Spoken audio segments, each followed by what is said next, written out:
Hey everyone, it's Bethany and it is time for a introduction to a Project 10 pan. Super excited. This is another one of my all one brand makeup project pans. When I had first started this kind of series and challenge for myself, I had started with the MAC brand, and then I wanted to do a drugstore, and so many of you guys had suggested e.l.f. And then I threw it out to you guys as well to kind of help me pick another higher end brand for this one, and most of you said Urban Decay. So I went through my collection and I had quite a variety of things from the Urban Decay line that I thought would be a good variation. So I am going to bring it to you guys. So this is going to be a Project 10 pan all Urban Decay makeup. Let's get to the good stuff and show you guys the makeup that I chose. So the first one is actually a setting spray, and this is the All Nighter. This is the XL version, and I already have some backups of this setting spray because I love it and it was on clearance. I think during the Christmas holiday season they had a 2-pack, but this is the old packaging and I absolutely love this setting spray. It's kind of hard to find out like exactly where I'm at, but I kind of picked that I'm right here, so there's a good third of the product still left. I use this every single day as I am kind of completing my makeup to set everything, and I think it does a wonderful job. I have a foundation, so this is the Urban Decay Naked Skin Weightless Ultra Definition Liquid Makeup. My color is 0.5, which if I remember correctly is the lightest shade you can get in this. This is again kind of hard to see like where exactly I'm at, but shaking the product it feels quite full, so I'm gonna guess that it's about there. I really do love this foundation. It's a fairly kind of medium coverage foundation, but it does look very like lightweight and natural on the face. It's what I'm wearing today and I think it's a great one, so want to use that up completely is my goal for that. Then we have the Naked Skin Concealer, which is definitely one of my favorite concealers that I've ever tried, and I do have a backup of it as well. I think I got it for like 20% off. My color is Fair Neutral and I just think it's a perfect fit. I can use this underneath the eyes as well as for any kind of blemishes or redness around the face, and I'm guessing that I'm about there. We're just gonna guess. I can, when I'm like playing around with the doe foot applicator, I can scrape around the edges, so it might actually be a little bit less than that, but we'll see. It still feels like it's going strong. It doesn't feel like I'm having a hard time getting the product, so we'll say I'm about there. Product number 4 is a eyeshadow primer. I believe this is like a deluxe sample size, but if you're a project panner, you know that like eyeshadow primers, cream products in general, last a really long time. So even though this is a deluxe size sample, it's gonna last a long time.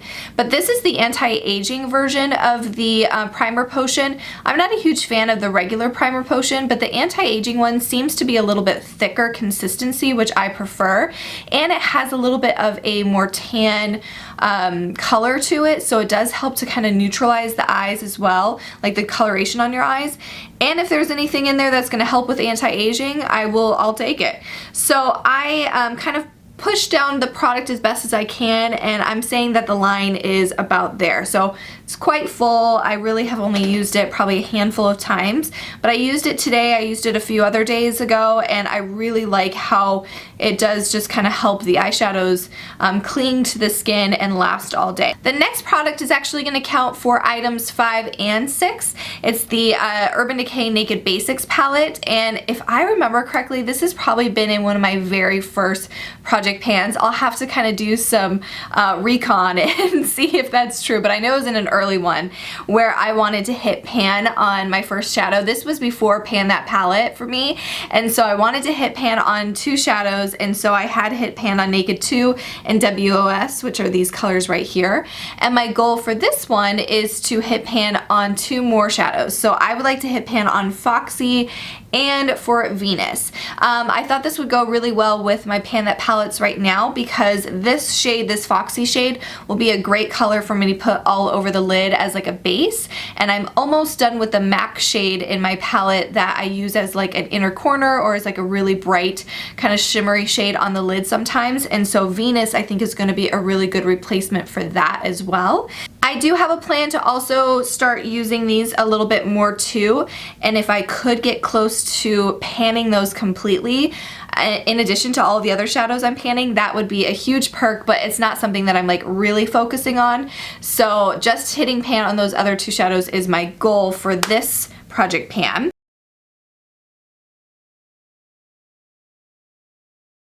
Gotta have a couple lip products. So the first one is the Glinda. It's the super saturated high gloss lip color, and it came in the Oz palettes that came out few years ago.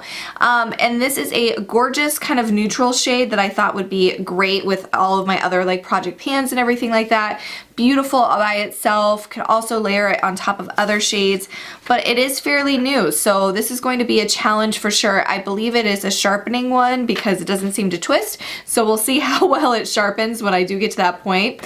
But I went ahead and measured it from the very end. Obviously it's not going to go all the way to the end because there's a little stopper there, but I thought that would be the easiest way to measure it. So I'm right there with this Glinda color. The next lip product I have is this little deluxe sample, but this is a really bright color, so it's going to take a little bit for me to use it. It's in the shade Anarchy, and I think this is like their Makeup Revolution ones, but look at that color. I mean, it's stunning, but it's going to be a little goes a long way. So even though this is just a tiny little lipstick, it's going to take quite a bit of work to be able to use it all. So this is where I measured it. I tried to get as close to like that plastic part at the very bottom of the page.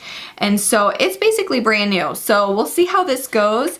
It's such a pretty color though. So I thought it'd be great for, you know, the summertime. And then I have two eyeliners, which is going to be quite a challenge for me because these eyeliners last a really long time. I mean, eyeliners in general do. And I typically only use like pencil liners in the waterline. So I'm going to have to do some experimenting to be able to use both of these. But these are also not full-size ones, but they last like they're full size. The first color is in Rockstar, and it is actually right here. So I also measured it from the very end of where the pencil is, so that's where we are for the introduction. I actually used this today as a base for the ColourPop eyeshadow that I put on top of my lid, and I thought it was like a really good just kind of base color. And then I also used it underneath the lash line and in the waterline. Wasn't super pigmented on the waterline. I feel like it's already kind of come off quite a bit, but it is a really creamy pencil that I think that will be pretty to kind of smoke out around the eyes. So, and it's like a purple shade, so it's a little bit different than a regular black. So I thought it would be nice, you know, as a different shade every day. Still really, really dark, but it's a little bit different than a black. And then this one is Black Velvet, which I'm not really loving so far, but we'll see. It's basically a little bit higher than where Rockstar is. And this is definitely a lot less creamy. It is really pigmented. As you can see, it's a great black shade. But for some reason, I don't know if it's because it's the like velvet texture. I don't know, but it's not very creamy. It's a little bit harder, but that does mean that it stays in the waterline a little bit more than the Rockstar one. So we'll play around with it. We're gonna see how we do with these two eyeliners. That's probably gonna be my biggest challenge for this whole project pan, are those two eyeliners. But I got a ton of eyeliners, so we need to make it happen. So those are the 10 products for this introduction to this Project 10 pan. Super excited.